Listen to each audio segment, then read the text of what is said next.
Salve fratres te idrum videre patris allegro veritas liberabit vos. Ya, ada video terbaru dari seorang pendeta bernama Deking Gadas. Nah, si pendeta Deking Gadas ini perlu diajar pelan-pelan supaya jangan menipu umat Katolik terutama.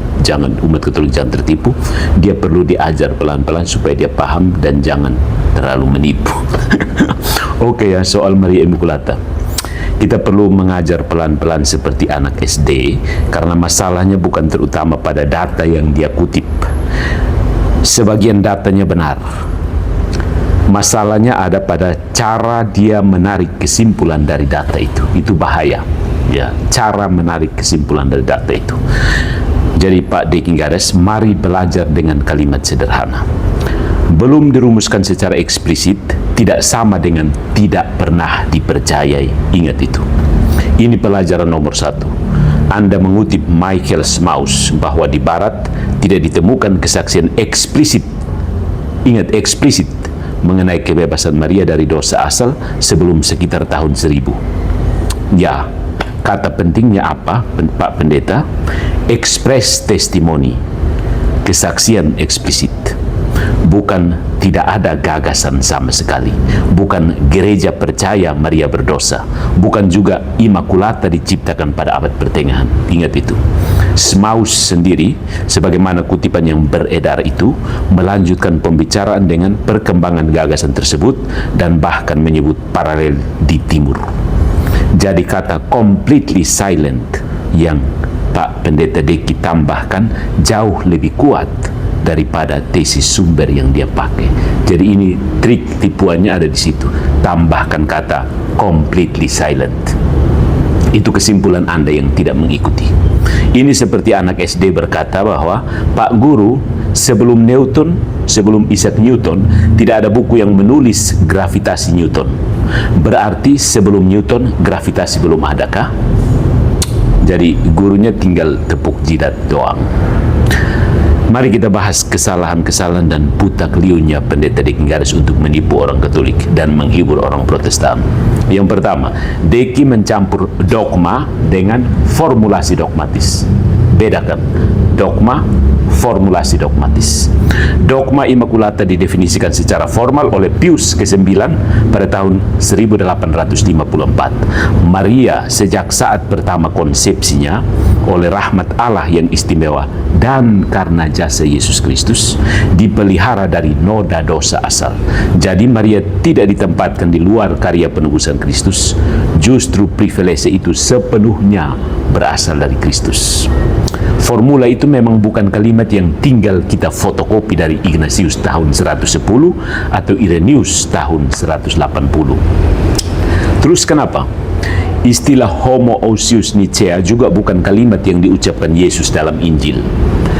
Apakah berarti kealahan Kristus dogma baru tahun 325?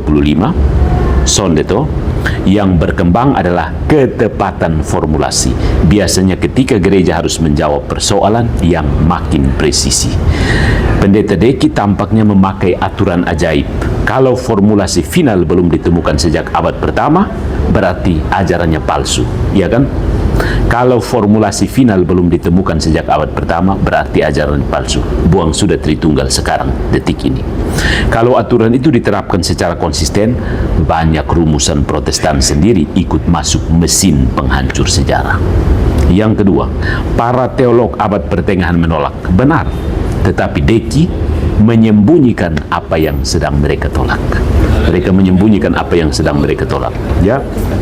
Jadi Bernard Fogg memang menulis bahwa sejak pertengahan abad ke-12, sentimen teologis di sekolah-sekolah abad pertengahan secara kuat berada di pihak penolakan terhadap privilege Immaculate Conception.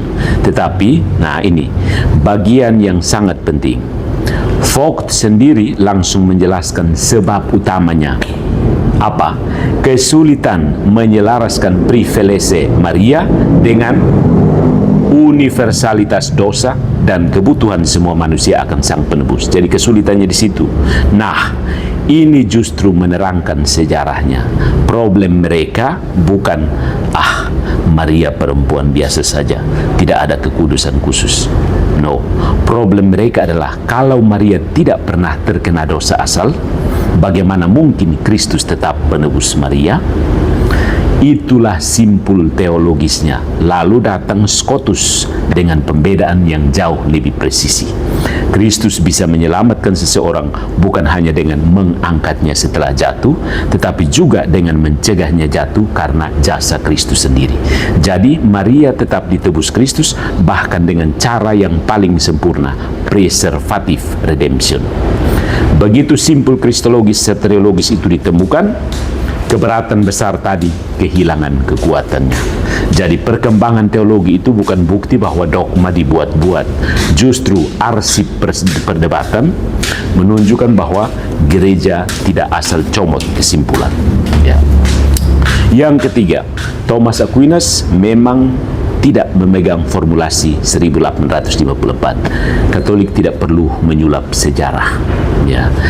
Mari saya bantu Pak Deki, karena rupanya Pak Deki Gares ini mengira kalau menyebut nama Thomas Aquinas, orang Katolik langsung pingsan. Ya, sonde.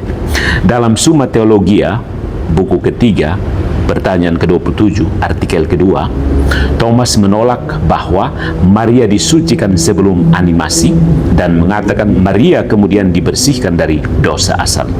Alasan utamanya jelas, kalau Maria sama sekali tidak membutuhkan penyelamatan Kristus, menurut Thomas itu akan mengurangi universalitas Kristus sebagai juru selamat. Keren, bagus. Katolik mengakui data itu. Tetapi perhatikan yang Thomas juga ajarkan. Maria menerima pengudusan istimewa dan tidak mempunyai dosa aktual. Jadi, perselisihannya bukan antara Maria kudus versus Maria manusia berdosa biasa. No. Perselisihannya mengenai kapan dan bagaimana rahmat Kristus membebaskannya dari dosa asal. Paham ini? Ini beda sekali ya. Deki mengambil perdebatan mengenai modus sanctification, modus sanctificationis, cara penyelamatan, lalu menjualnya kepada penonton seolah-olah para skolastik sedang berkata bahwa Immaculata itu dongeng. Itu sudah bukan sejarah, itu namanya editing teologis. Yang keempat, bahkan kata completely silent selama 1000 tahun terlalu ceroboh, ya, terlalu gegabah untuk seorang teolog. Ya. Tradisi sebelum skolastik sudah mempunyai bahasa sangat tinggi mengenai kekudusan Maria. Tradisi Timur misalnya mengembangkan gagasan Maria sebagai ciptaan yang dipulihkan dalam kemurnian khusus. Sumber-sumber patristik dan liturgis menggunakan bahasa all holy, panagia, without stain, dan sejenisnya. Meskipun itu belum identik secara teknis dengan definisi 1854. Ini perlu dibedakan baik-baik. Orang Katolik jangan tertipu ya dengan iblis-iblis di luar. Saya tidak akan melakukan kesalahan kebalikan dari Deki dengan mengatakan bahwa Efrem sudah membaca Ineffabilis Deus. No. Tetapi dari sana juga tidak sah melompat ke 1000 tahun nol, completely silent. Sejarah teologi tidak bekerja seperti saklar lampu, 0 atau 1, on atau off. No.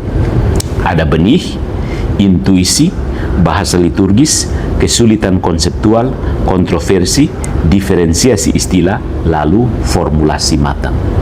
Justru karena itu maka gereja sangat hati-hati sehingga baru pada 1854 didefinisikan secara dogmatis. Nah, sekarang pelajaran logika untuk pendeta Deki Gadas. Mari kita pakai bentuk anak SD. Premis Deki seperti ini. Banyak teolog besar abad pertengahan menolak formulasi Immaculata. Kesimpulan Deki, maka Immaculata bukan wahyu apostolik. Nah, Pak Pendeta, itu namanya non sequitur, tidak mengikuti. Kesimpulan tidak mengikuti premis. Anda masih harus membuktikan premis tersembunyi ini. Apa premis Anda yang tersembunyi? Setiap kebenaran yang berasal dari depositum fidei harus telah dirumuskan secara eksplisit, universal, dan tanpa kontroversi sejak abad pertama. Ini premis kamu yang tidak pernah kamu buktikan. Asumsi kamu yang asumsi tersembunyi. Mana buktinya bahwa setiap kebenaran yang berasal dari Depositum Fidei harus sudah dirumuskan secara eksplisit, universal, dan tanpa kontroversi sejak abad pertama? Ya, tahan itu. Mana buktinya? Ini PR, pekerjaan rumah untuk pendeta De Quingades, ya. Karena kalau prinsip tersebut benar, Anda harus menggunakannya bukan hanya terhadap Maria, tetapi terhadap seluruh sejarah perkembangan terminologi Trinitas, Kristologi, kanon, Kristologi 2 kodrat, dan banyak formulasi dogmatis lainnya. Siap? Siap? Ya. Dan kesalahan terbesar De Quingades justru ada di sini. Deki berkali-kali berkata bahwa kalau ini dogma rasuli, kenapa para teolog besar menolaknya? Karena Deki, seorang teolog besar, bukan magisterium universal gereja. Itu penting. Bernardus bisa salah, Bonaventura bisa salah, Thomas bisa salah pada pertanyaan tertentu. Scotus juga bukan paus infalibel. Keagungan intelektual seseorang tidak mengubah opini teologisnya menjadi wahyu. Lucunya, ketika Katolik mengutip Thomas, biasanya Protestan berkata, Thomas bukan kitab suci. Tetapi begitu menemukan sesuatu pada Thomas yang tampaknya melawan Katolik, lihat Thomas Aquinas. Keren. Pilih satu, Pak De Quingades. Thomas itu infalibel atau tidak? Thomas itu infalibel atau tidak? Kalau tidak, fakta bahwa Thomas belum sampai pada formulasi 1854 tidak membuktikan bahwa dogma 1854 salah. Jadi kesimpulannya, saudara-saudara, Pendeta De Quingades sebenarnya telah membuktikan hal-hal yang Katolik sendiri tidak menyangkal. Formulasi eksplisit Immaculate Conception berkembang secara historis dan diperdebatkan secara serius pada abad pertengahan. Selamat.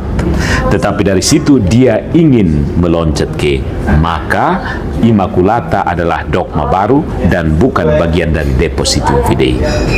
Lompatan itulah yang belum dibuktikan. Jadi, Pak De Quingades, lain kali jangan cuma menunjukkan bahwa perjalanan sebuah doktrin panjang, lalu mengira Anda sudah membuktikan bahwa tujuan akhirnya palsu. Perjalanannya panjang, belum tentu tujuannya palsu, bro. Peta perjalanan bukan bukti bahwa kotanya tidak ada. Sekali lagi, peta perjalanan bukan bukti bahwa kotanya tidak ada. Yang harus Anda bantah bukan fakta bahwa formulasi itu berkembang. Katolik tahu itu. Yang harus Anda bantah adalah tesis Katolik bahwa isi iman bisa berada secara implisit dalam Depositum Fidei, kemudian dipahami dan dirumuskan semakin eksplisit tanpa berubah menjadi wahyu baru. Kalau bagian itu belum Anda bongkar, video panjang tentang Bernardus, Thomas, Bonaventura, dan tahun 1000 tadi itu baru menjadi kuliah sejarah setengah jalan dengan kesimpulan yang berlari lebih cepat daripada premisnya. Jadi tugas Anda belum selesai. Kerjakan pekerjaan rumah ini. Dari saya, Allegro. Salam.